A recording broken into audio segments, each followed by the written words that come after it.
It's time for Digital Ideas. Today we're on the phone with Steve Morin from Alcatel-Lucent. Steve, welcome back to the program. Thank you, Mike. Well, today we're going to talk about how to monetize over-the-top or OTT mobile applications. So can you talk about the different types of OTT apps in networks today and give us some examples of why they're challenging for service providers? Sure. So let's start with the definition of what we mean by over-the-top applications. These are applications that reside on a mobile device as loaded from the App Store or the Google Store, sometimes pushed by mobile operators.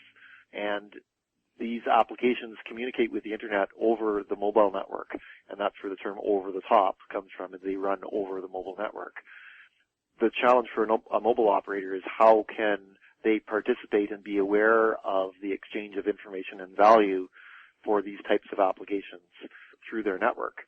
And rather than look at individual applications that the provider wants to monetize, it's probably a better idea to look at types of applications. So social networking as a set of applications, streaming video or gaming as groups of applications, and then providing services for those groups of applications that add value for a targeted demographic of heavy users of those types of applications.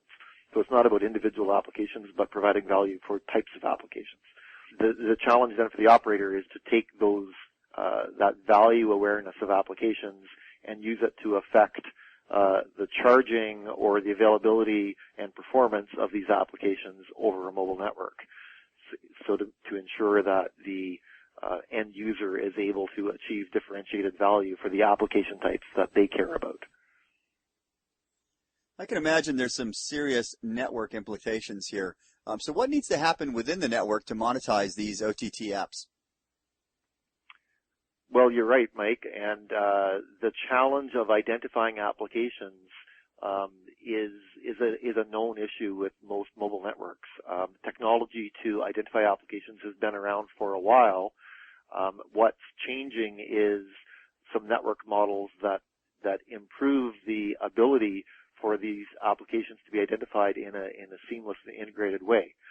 So identifying applications is best done in the existing network that you have, as opposed to having to add in additional equipment to identify applications, and that additional equipment can significantly affect the topology, the cost, the complexity, and even the reliability of a mobile IP network. So we really are focused on simplifying the network topology to allow these services differentiated by application awareness for charging and control capability to be done in a very simple manner that really allows very flexible, rapid, and cost-effective provisioning of these services without a lot of change in the cost and complexity of the network.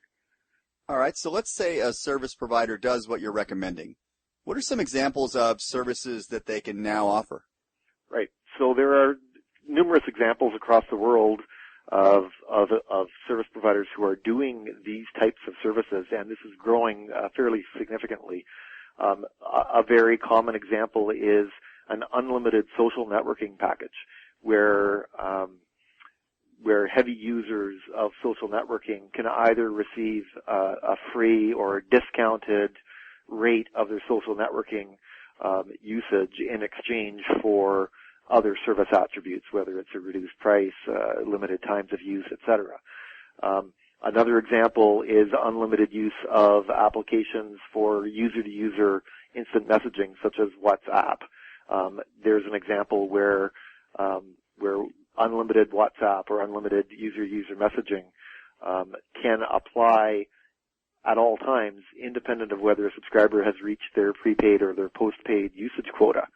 And what this means is even if you're out of credit on your mobile usage, you are still able to instant message other users on the network, which is very good for allowing a service provider to provide a more user-friendly, differentiated service for their data instant messaging, as opposed to some other mobile operators who may cut off and terminate all data usage upon encountering a quota. So this really gives very rich flexibility to the marketing department of a mobile service provider to decide how they want to differentiate themselves by providing value-based services to the applications that individual users or user demographics care about.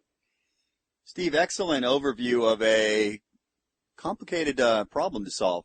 Can you give us more information? I know that you've got a tech blog on our tech scene that kind of goes a little bit more in detail, but is there something for the more technical audience? Yes, so we have the blog that introduces this concept in a little bit more technical detail and explains more about what some of these differentiated services are. Then for the technical networking side of the discussion, we do have an application note that explains the ALU solution for application-aware mobile cores and contrasts that with some of the network topologies and architectures that are available and under consideration for a mobile operator to look at, and explain some of the benefits and merits of our simplified approach in providing application-aware mobile services. Steve, thanks for your time today. Thank you, Mike. That was Steve Morin from Alcatel-Lucent. This has been Digital Ideas. Thanks for tuning in.